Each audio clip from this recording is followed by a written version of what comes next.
Buenas gente, ¿cómo les trata la vida? Espero que súper bien. Hoy hay otro gran capítulo, espero que lo disfruten un montón, y como siempre agradecer sus buenos comentarios. Cap 16 El rastro de la bestia. La emoción más antigua y fuerte de la humanidad es el miedo, y el tipo de miedo más antiguo y fuerte es el miedo a lo desconocido. H.P. Lovecraft. El aire en la oficina del jefe Brian Irons, en lo más profundo del sótano de la RPD, era una mezcla rancia y asfixiante de humo de cigarro estancado, sudor viejo y una perfumada colonia barata que intentaba en vano disimular la hediondez subyacente a decadencia. El zumbido constante de los fluorescentes sobre su cabeza añadía una capa más de irritación a su ya tenso estado de ánimo. Irons, un hombre de hombros anchos y un rostro abotargado que apenas se asomaba por encima de su papada, estaba inclinado sobre su escritorio de caoba rayado, con el teléfono pegado a la oreja. La madera, antaño pulcra, ahora presentaba arañazos y marcas de vasos, un reflejo de la erosión de su propia moralidad. Jefe Irons, su falta de resultados es decepcionante, resonó la voz metálica y sin emociones al otro lado de la línea, una voz que Irons asociaba con el burócrata de alto rango de Umbrella que siempre le exigía lo imposible, el mismo que mantenía su mano en el cuello de la ciudad. Su tono era un filo de navaja, prometiendo consecuencias. Los reportes de la anomalía sísmica y la desaparición de personal de Umbrella en las montañas Arklay se están acumulando. Necesitamos una resolución, y la necesitamos ahora. Sus hombres enviados a la zona rural no responden. ¿Tiene alguna idea de por qué, o de quién podría ser el responsable de tal insubordinación? Esta situación se está volviendo inaceptable. Nuestra reputación, y sus ingresos, están en juego. Irons gruñó, su rostro contraído en una mueca de disgusto. El sudor le perlaba la frente, resbalando por sus cejas gruesas y pobladas. La corbata le apretaba el cuello como un dogal, sintiéndose más como una soga que nunca, un recordatorio constante de su dependencia de la corporación. Mis hombres están investigando, señor. Es una zona difícil. La comunicación es errática. Ya sabe cómo son esas montañas, señor, cortan la señal como cuchillos. Son impredecibles. Mentía, y lo sabía. Sus hombres, esos reclutas prescindibles que había enviado con un probablemente estaban muertos, o peor, convertidos en una de esas abominaciones mutantes que Umbrella liberaba con una alarmante despreocupación. La intrusión constante de la corporación en su preciada rutina de sobornos y encubrimientos lo irritaba hasta el alma, pero el miedo a su poder era un grillete de acero, más fuerte que cualquier resentimiento. Era un peón, y lo sabía, pero se negaba a ser un peón inútil, no si significaba su propia destrucción. Errática no es una palabra que acepte en mi vocabulario, jefe. La voz se endureció, cada sílaba un golpe helado que atravesaba el auricular. Las desapariciones de pacientes en el hospital de Raccoon City, los extraños reportes de animales mutados, todo apunta a una fuga masiva, jefe. Una que usted, y solo usted, es responsable de contener. Mandé a esos reclutas de Hunter para evaluar la situación de los animales y asegurarse de que no hubiera complicaciones. No para que desaparecieran en el maldito aire. Tiene media hora. Si no hay progreso tangible, si no hay una solución inmediata a este desastre, considere su carrera, y su vida, en grave peligro. Umbrella no tolera la incompetencia, jefe. Es una lección que debería haber aprendido ya. La línea se cortó con un silencio abrupto y final, dejando a Irons solo con el zumbido de la estática y el martilleo frenético de su propio pulso, un eco de la amenaza. Un sudor frío recorrió la espalda de Irons, empapando su camisa. Colgó el teléfono con un golpe seco que resonó en el ambiente enrarecido de la oficina como un disparo apagado, el sonido magnificado por su propia ansiedad. Se recostó en su silla de cuero chirriante, la cual respondía con gemidos metálicos a su peso, como si protestara por la carga insoportable. Su mente daba vueltas, frenética, buscando una salida desesperada. La idea de enviar más policías comunes era inútil, un suicidio masivo que solo serviría para levantar demasiadas preguntas y sospechas. Necesitaba a los Stars, los despreciaba, con su idealismo petulante y su entrenamiento superior, sus heroísmos falsos y sus caras bonitas para las cámaras, pero eran su única opción. Su orgullo se retorcía ante la idea de depender de ellos, de esos perros falderos de la ley que se creían héroes, pero la amenaza de Umbrella era demasiado real para ignorarla. Se sentía atrapado entre la espada y la pared, un ratón en una jaula que él mismo había construido, y las paredes se le venían encima. Con un suspiro resignado que casi sonó a derrota, a un reconocimiento amargo de su propia impotencia ante fuerzas que lo superaban, descolgó el teléfono y marcó otro número, con el dedo temblando ligeramente, consciente de que esta decisión podía costarle más de lo que jamás había imaginado. La llamada de Irons encontró al equipo Alpha en la sala de operaciones, un espacio que, a pesar de su limpieza espartana, respiraba la tensión del momento. El anuncio de la desaparición del equipo Bravo, junto con los crecientes reportes de incidentes extraños en las montañas Arklay, había creado una tensión palpable en el aire, una pesadez que no se disipaba, un nudo en el estómago de cada uno. Albert Wesker, Chris Redfield, Jill Valentine, Barry Burton, Joseph Frost y Brad Vickers intercambiaron miradas de grave preocupación, cada uno procesando la noticia a su manera. El tic-tac del reloj de pared, que solía ser un sonido casi imperceptible, ahora se sentía ensordecedor, cada segundo una punzada en el estómago de Hill, un recordatorio del tiempo que se agotaba para sus compañeros y amigos. ¿El jefe Irons finalmente decidió actuar?, preguntó Chris con un tono cargado de escepticismo, su voz áspera mientras ajustaba la correa de su rifle de asalto, un gesto habitual para calmar sus nervios. Sabía que no podía ignorar esto por mucho tiempo, por mucho que se esfuerce en enterrar la verdad. Se cruzó de brazos, una postura que denotaba su exasperación y su profunda desconfianza hacia el jefe corrupto. Hill asintió, su rostro endurecido por la determinación, pero sus ojos azules revelaban una profunda preocupación que no podía ocultar. Mientras revisaba el cargador de su pistola Beretta 92 FS, una rutina que le daba un falso sentido de control en medio de la creciente incertidumbre, sus pensamientos se desviaron, volando hacia las montañas. Lo que me preocupa es Rebecca, murmuró, más para sí misma que para sus compañeros. El nombre de su amiga, su hermana en armas, era un nudo frío en su garganta, una ausencia que pesaba más que cualquier equipo. Ella estaba en el equipo Bravo. Necesitamos encontrarla. Necesito encontrarla. La promesa de una cena pendiente, de una noche para desahogarse de las presiones de la vida en la RPD, ahora se sentía lejana, casi rota, una cruel burla del destino que no estaba dispuesta a aceptar. Una imagen de Lucius Holloway, el enigmático compañero de Rebecca, cruzó por la mente de Hill, persistente y difusa. Lo había observado de lejos en la estación, un tipo reservado, casi silencioso, con una mirada intensa que lo hacía imposible de ignorar. Recordaba la primera vez que lo vio, la forma en que se movía con una eficiencia casi felina, como si cada paso estuviera calculado, y como había algo en sus ojos, una profundidad oculta, una oscuridad velada, que la intrigaba y la inquietaba a partes iguales. Siempre le había parecido un buen tipo, a su manera peculiar, aunque nunca habían tenido una conversación profunda, más allá de intercambiar saludos en los pasillos. Era un buen chico, pensó con una punzada de preocupación que se mezclaba con una extraña curiosidad, casi una fascinación. Se preguntaba si Lucius, con su frialdad calculada y su extraña habilidad para la puntería, había logrado mantener a Rebecca a salvo, o si ambos habían caído en las garras de lo que fuera que acechaba en esas montañas. Había una curiosidad latente en ella, un deseo de conocerlo mejor, de entender esa quietud casi sobrenatural que lo envolvía, de desentrañar los secretos que parecía guardar. Ahora, esa curiosidad se mezclaba con una creciente inquietud, un presentimiento de que lo que pudieran encontrar los cambiaría a todos, y quizás, a él de una forma irreversible. Una parte de ella quería encontrarlo, asegurarse de que estuviera bien, incluso si lo que había sucedido en Arklay había transformado a los que lo habían presenciado. Nos dijeron que fue un accidente de helicóptero con los Bravo, dijo Barry, su voz grave, mientras limpiaba su fiel Magnum con un paño aceitado, un ritual que le ayudaba a concentrarse y a mantener la calma en situaciones tensas. Pero si lo de Arklay es lo que sospechamos, un accidente es lo último que fue. El jefe Irons es un maestro en los accidentes. Y en encubrir sus propios errores.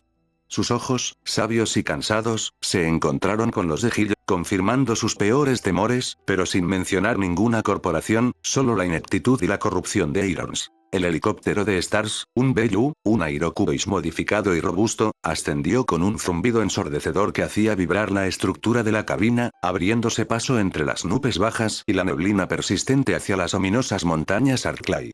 El motor rugía con fuerza, un monstruo mecánico que cortaba el aire frío y húmedo. Dentro, el equipo Alpha se preparaba en un silencio tenso, roto únicamente por el bramido constante del motor y el siseo del viento contra la cabina de metal.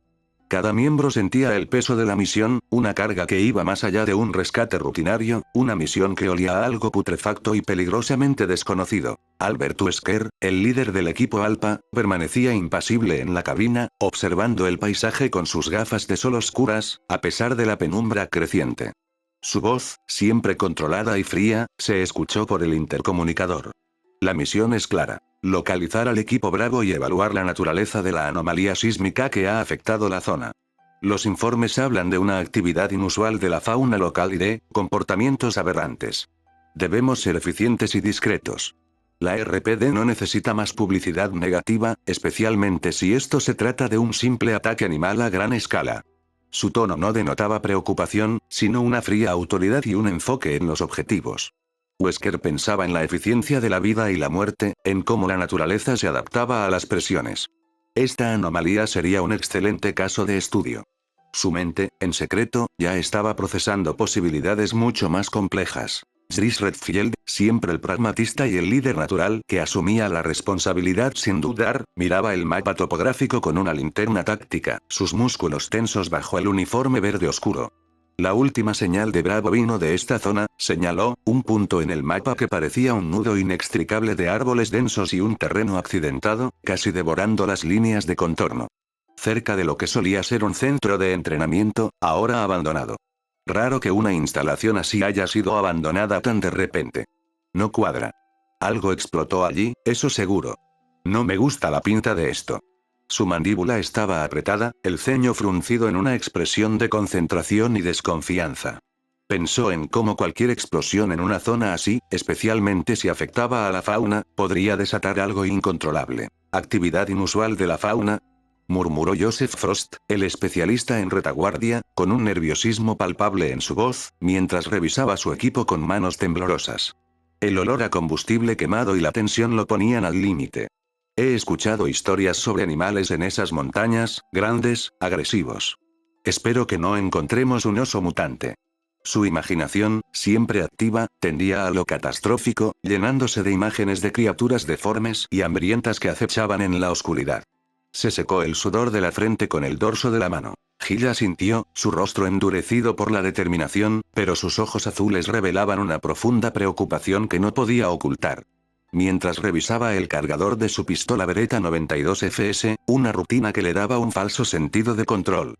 Lo que me preocupa es Rebecca, dijo, su voz tensa. Ella estaba en el equipo Bravo. Necesitamos encontrarla. Necesito encontrarla. Sus pensamientos regresaban a Rebecca, la más joven del equipo, tan inteligente pero a veces demasiado frágil para el horror que podrían enfrentar. Sentía una responsabilidad especial por ella. Barry Burton, un hombre de hombros anchos y mirada cálida, un veterano con la barba canosa que había visto más de lo que nadie debería, ajustó su chaleco antibalas, el peso de su revólver 44 Magnum, un consuelo familiar en su cadera. Los rumores que llegan no son nada buenos, Gil. La gente del pueblo, los excursionistas que han logrado regresar, hablan de gritos en la noche. De animales mutilados encontrados lejos de las carreteras, con heridas que no parecen de depredadores comunes. De una quietud antinatural que se ha apoderado de los bosques. Es como si el mismo bosque se hubiera cansado de la vida y algo lo hubiera silenciado. Sus ojos se encontraron con los de Gil, una chispa de entendimiento mutuo. He visto cosas, pero las historias que circulan sobre Arklay son demasiado extrañas para ser solo animales salvajes comunes. Algo grande está moviéndose ahí abajo. Algo que no se detendrá con una bala normal. La preocupación por su familia, la razón por la que arriesgaba su vida, siempre estaba presente, un subtexto en cada misión peligrosa, un recordatorio constante de lo que tenía que proteger. El piloto, Brad Vickers, a pesar de su bien ganada reputación de cobarde, se esforzaba por mantener la compostura, sus manos aferradas al control del helicóptero. Su voz sonó tensa por el intercomunicador, un hilo de ansiedad. Nos estamos acercando a la zona de impacto, Alpha. El sensor de calor detecta algo. No es un incendio forestal normal. Es un calor residual, jefe Wesker. Como si algo muy grande se hubiera quemado y no se hubiera apagado del todo.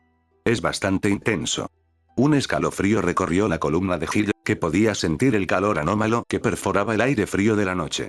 Joseph Frost se encogió en su asiento, temblando ligeramente, su mirada fija en la oscuridad exterior. Al descender, la luz de la luna apenas iluminaba un paisaje desolador. Árboles carbonizados se alzaban como esqueletos fantasmales, con ramas retorcidas y nudosos, y un cráter humeante, una cicatriz oscura en la tierra, dominaba el centro. El olor a ceniza y carne quemada invadía el aire, nauseabundo y denso, una mezcla de químico y putrefacto que quemaba las fosas nasales. Cuando el helicóptero se posó con un ligero traqueteo, el equipo Alpha desplegó rápidamente, sus botas crujiendo sobre los escombros y el hollín que cubría el suelo como un sudario negro. La visibilidad era escasa, un velo de humo y polvo que lo envolvía todo, haciéndolo sentir vulnerables. Avanzaron con cautela por el bosque quemado, sus linternas cortando la oscuridad, creando figuras danzantes y distorsionadas en las sombras que los rodeaban. El silencio era inquietante, un mutismo absoluto que solo se encuentra en los lugares donde la vida ha sido arrancada de cuajo, un vacío que parecía absorber el sonido mismo, roto únicamente por el crujido de las cenizas bajo sus botas y sus propias respiraciones contenidas, que sonaban ruidosas en el opresivo vacío. Fue Barry quien lo vio primero, su voz grave y cargada de asombro y una pizca de horror. Por aquí. Maldita sea. Lo que encontraron los dejó sin aliento, las luces de sus linternas danzando sobre la escena macabra. Varios cadáveres de perros salvajes, al menos media docena, yacían esparcidos entre los escombros carbonizados. Los cuerpos estaban en un estado de rigor mortis avanzado, indicando que llevaban muertos varios días. Lo impactante no era que estuvieran muertos, sino la forma en que habían sido eliminados. Cada uno tenía un agujero limpio y preciso en la cabeza, como si una bala los hubiera perforado de lado a lado, sin rastro de sangre ni tejidos desgarrados alrededor de la herida de entrada, ni siquiera signos de lucha. Eran muertes increíblemente limpias para animales salvajes. No había lucha, no había resistencia, solo la quietud de una muerte instantánea y eficiente.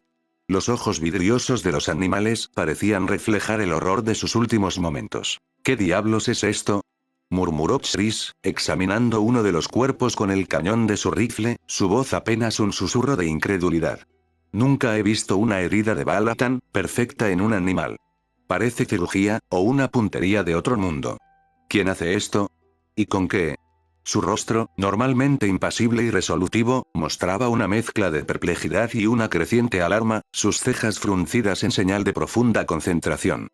Joseph Frost se mantuvo a una distancia prudente, con el rostro pálido, evitando mirar demasiado de cerca y aferrándose a su arma. Gil se arrodilló, sus ojos azules brillando con la luz de su linterna, un reflejo de la extraña precisión de las heridas. Observó la ausencia de daño colateral, la pulcritud macabra de cada impacto, la forma en que los cerebros habían sido literalmente vaciados. Una punzada de incredulidad se apoderó de ella, seguida por un pensamiento perturbador que la heló hasta los huesos.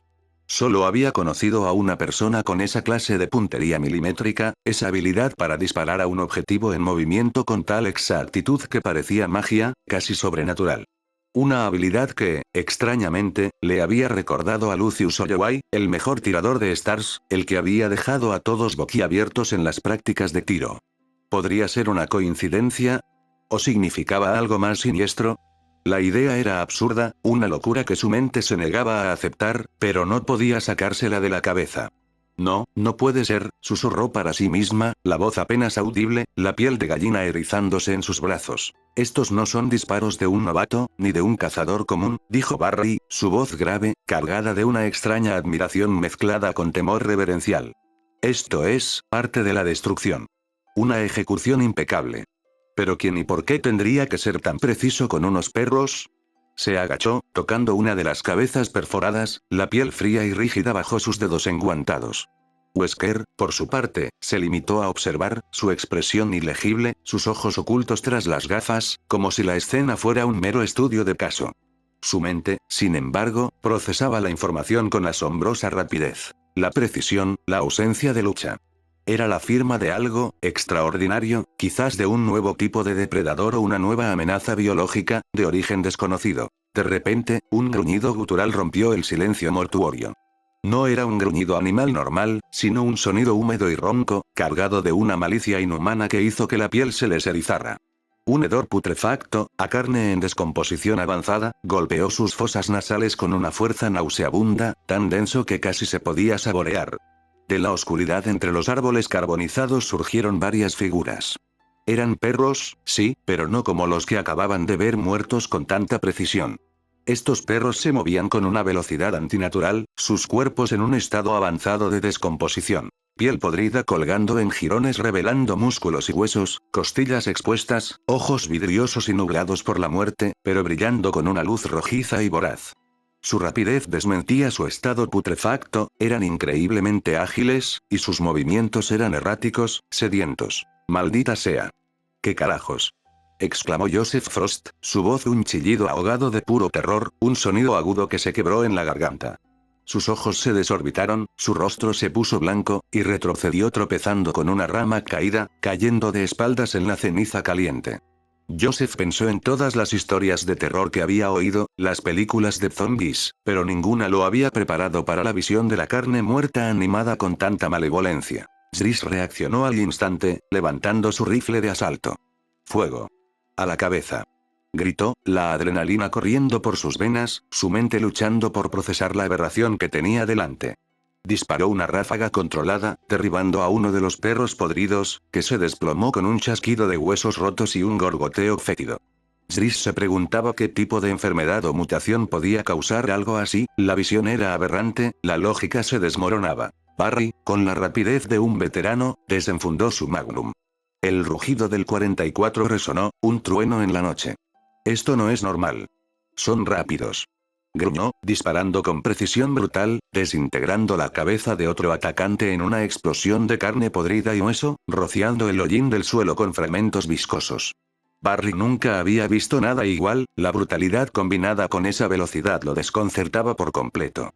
Esta era una amenaza que escapaba a todo su conocimiento. Jill se encontró paralizada por un instante, la imagen de esos cuerpos descompuestos moviéndose con tanta ferocidad la golpeó como un puñetazo en el estómago, un shock que la dejó sin aire.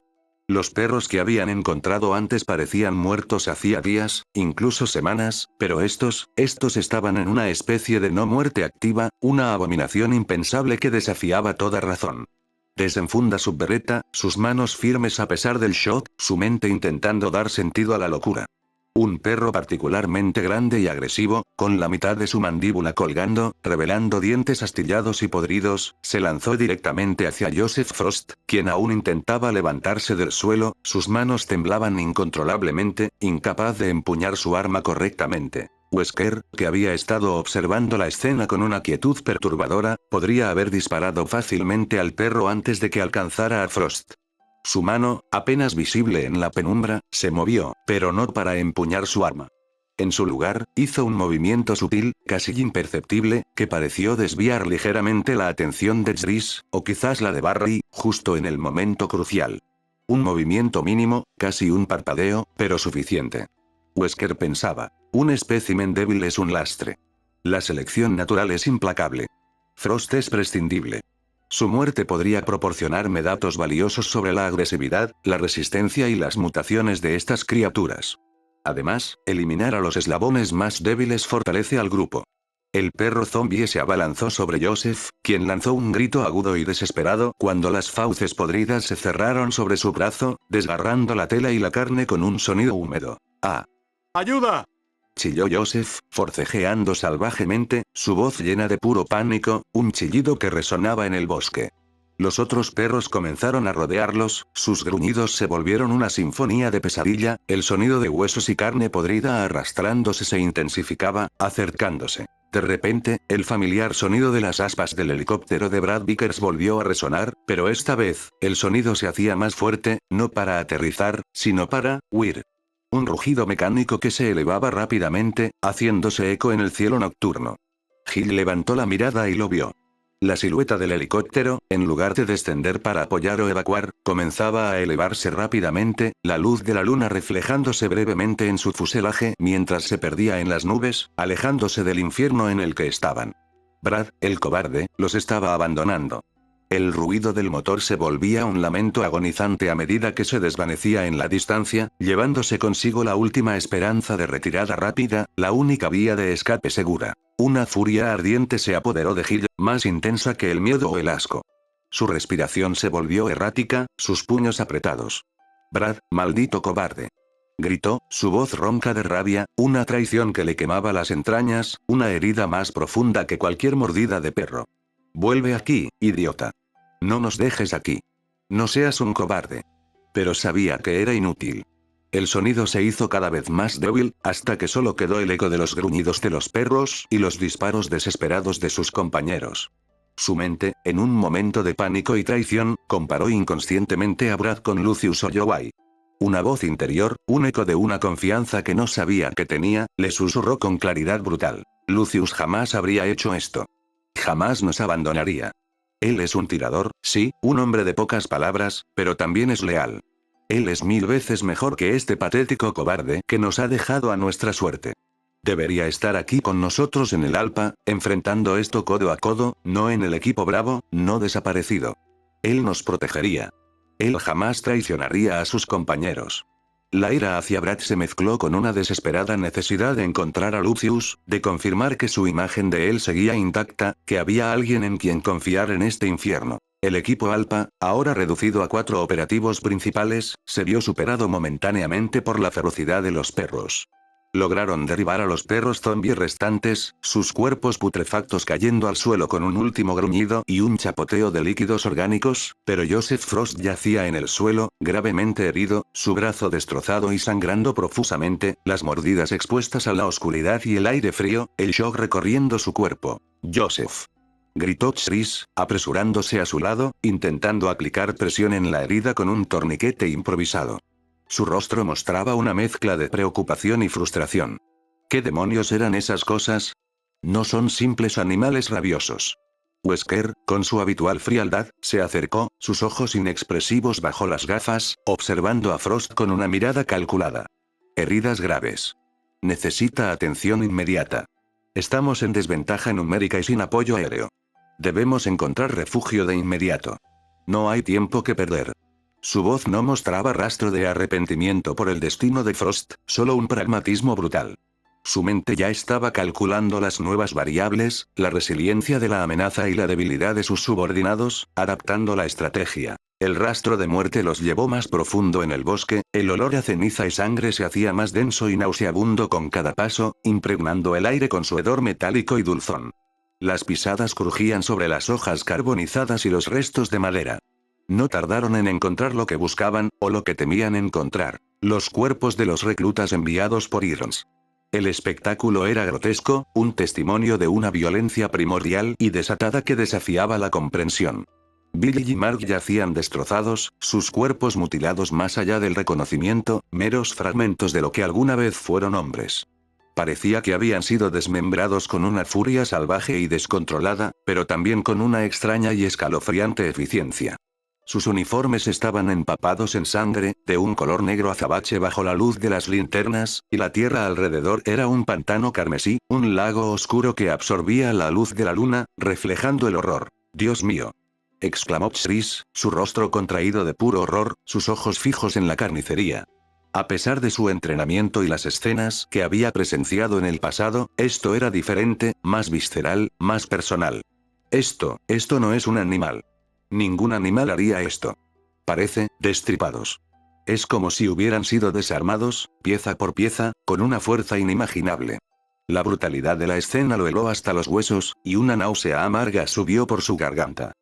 Joseph Frost, apenas consciente, gimió a un lado, su cuerpo temblaba por el shock y el dolor. Gill, a pesar de su experiencia en innumerables crímenes y horrores, sintió un nudo helado en el estómago, un terror frío que le erizó la piel. Se inclinó, la luz de su linterna revelando detalles macabros que le revolvieron el alma. «Hay mordidas», señaló, su voz apenas un susurro, apuntando a lo que quedaba de un brazo, casi arrancado de su hombro. Las marcas eran irregulares, grandes, dentadas, claramente no de dientes caninos comunes. Y no son de un perro. Son demasiado grandes, irregulares, y hay marcas de garras inmensas, profundas, como si un monstruo los hubiera rasgado sin esfuerzo. Pero la forma en que los cuerpos están despedazados, es casi metódica. Como si su atacante hubiera sabido exactamente dónde desgarrar, qué arrancar, con una precisión escalofriante. Había un patrón de destrucción que sugería una inteligencia retorcida detrás de la violencia, algo que iba más allá de un depredador animal, algo consciente y despiadado, algo que parecía disfrutar de la carnicería. Mientras examinaban la escena, Barry detectó algo. Su mirada de águila, acostumbrada a los rastros más sutiles, se fijó en una serie de marcas en el suelo, distintas de las de los perros zombies. Rastro de sangre. Gritó, su voz grave y cargada de urgencia, señalando un sendero irregular de manchas oscuras que se adentraban en la oscuridad del bosque, dirigiéndose hacia el norte. La sangre no era solo de los reclutas. Había rastros más grandes, como si algo pesado hubiera sido arrastrado con gran esfuerzo, o como si la sangre hubiera manado de una criatura masiva y herida, dejando un rastro abundante y pegajoso. La sangre, más espesa y oscura en algunos puntos, llevaba consigo un olor metálico y enfermizo que hacía que el aire se volviera aún más denso y sofocante, casi tangible. Un hedor que ya no era solo de carne quemada, sino de algo antinatural y vivo. Wesker, en silencio, se limitaba a observar la escena con sus gafas, absorbiendo cada detalle con una concentración casi clínica, sus pensamientos ocultos. Esa dirección, comenzó Chris, su voz apagada por el horror y el cansancio, un presentimiento sombrío formándose en su mente, un escalofrío recorriendo su espalda. Gil lo interrumpió, sus ojos se abrieron con reconocimiento y una punzada de terror, la pieza final del rompecabezas encajando en su mente con una fría certeza. La mansión Spencer. Es la única estructura grande al norte de aquí, la más imponente y misteriosa. ¿El rastro va hacia allá?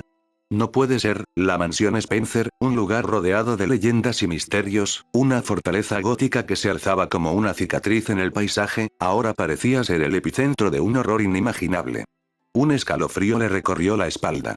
El rastro continuaba, inconfundible, a través del bosque calcinado y bajo la luna menguante, hacia las profundidades de la noche y el corazón de la cadena montañosa. El equipo Alpha, ahora consciente de que estaban lidiando con algo mucho más allá de un simple accidente o un animal salvaje, se preparó para seguir el rastro hacia un infierno desconocido, sin saber que el depredador que buscaban era el mismo que Gil había llegado a considerar un buen chico, ahora transformado en algo que apenas conservaba un atisbo de humanidad, y que su destino, y el de Raccoon City, podría estar ligado a la abominación que ahora residía en la mansión.